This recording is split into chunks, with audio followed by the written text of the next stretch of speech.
Stolen car, a hit and run, a violent felon is arrested, but then released only to be rearrested on suspicion of murder. The ABC 7 News I-team is examining how COVID protocols may be to blame for this, and Stephanie Sierra is here with a story you will see only on ABC 7 News. Steph?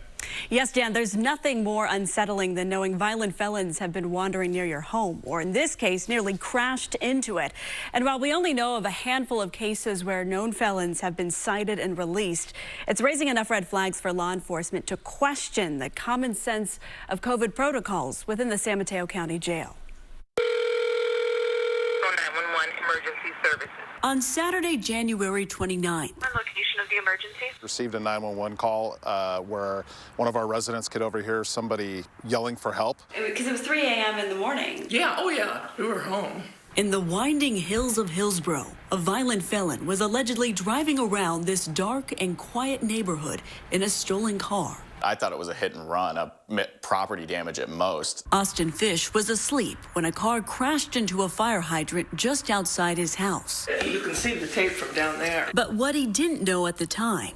Anything suspicious about the circumstances that particular night? Yes, well, the time of night plus the fact that the person was walking away from the vehicle and the vehicle was stolen. Investigators say that person was John Walton Jr. Later that night, Walton became a suspect for the murder of a 30-year-old woman and a 15-year-old boy, who police found dead in Antioch after the crash in Hillsborough. A neighbor had reported not seeing the victims for several days and called police for a welfare check when the bodies were discovered. Hillsborough Police Captain Nelson Cordaway says officers didn't know that at the time. Why weren't you aware of the fact that he was wanted on a double homicide? And there was nothing in the system. There was nothing in the system because the bodies weren't discovered until later that night. Yet even without that case, when we checked the system, we found an extensive criminal history for Walton in California, Tennessee, and Georgia. Aside from the stolen car, arrest records show Mr. Walton was currently on felony probation for carjacking out of Contra Costa County in May of last year, plus 3 other felony arrests related to auto theft and resisting arrest, and another felony conviction in California, not to mention a bench warrant out for his arrest in Georgia for a felony domestic violence case against one of the victims he is now suspected of murdering. That's crazy. So back to the story. Following the crash, Walton was arrested, but hours later, released. Wow. It's very scary to know that something like that could happen in this neighborhood. Captain Cordaway says prior to the pandemic, this wouldn't have happened. Just to be clear, if COVID protocols were not in place, you would have booked Mr. Walton that night? Yes, for the stolen vehicle, yes. But to limit capacity in the jails, the rules changed. Which brings us back to the question, why was Walton released in the first place? Under COVID protocols, we've been much more judicious in trying to keep the jail population to the most serious crimes possible. Hillsborough PD says they were following the protocols established by the San Mateo County Sheriff's Office. The Sheriff's Office told the I-team, in an effort to minimize our correctional staff and incarcerated persons from exposure to the highly contagious Omicron variant, we have asked our law enforcement partners in San Mateo County to issue citations in lieu of booking when the crime committed is not a crime of violence. Although several of Walton's charges met the criteria of a violent felony, according to the state penal code. And the Sheriff's Office also told us, we have an obligation to keep the community we serve safe. Anyone who is brought to our jail will be booked in. Yet data obtained by the ABC 7 News I-team shows that's not exactly happening. Over the past month, from January 7th to February 7th, the San Mateo County Sheriff's Office reports there have been 65 misdemeanor arrests. 46 were cited and released. Only 19 were booked.